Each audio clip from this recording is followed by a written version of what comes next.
আমার ফাঁসি যেন হয় স্যার। কিভাবে মারলো? বালুর চাপা দিয়ে স্যার। সে পড়কে লিখতে ছিল স্যার, আমি সেটা মেনে নিতে পারিনি।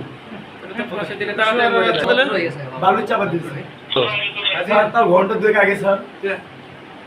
জি স্যার, আমি মেরে স্যার 399 ফোন দিচ্ছি স্যার। আমার তার ছিঁড়ে গেছে স্যার। স্যার ওর বালিশ চাপা দিয়ে হত্যা করার পর 999 ফোন দিয়ে পুলিশ এনেছেন।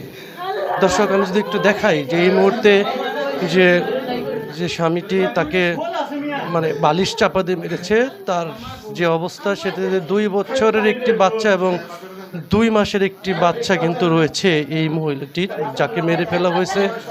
আমি কথা বলেছিলাম যে কেন মারা হলো, তিনি আমাকে বলেছিলেন যে পরকীয়া।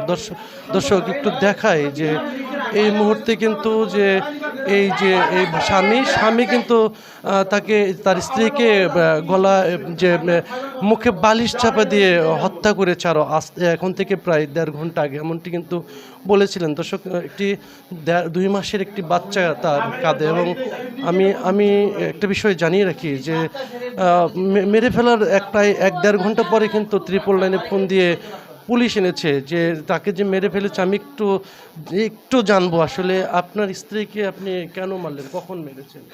স্যার, তার কোনো দোষ নেই, সে একটি ভালো মানুষ ছিল, আমি তাকে মেরে ফেলছি। তার মরদ দেয় আমি, তার মরদ দেয় কেউ নয়।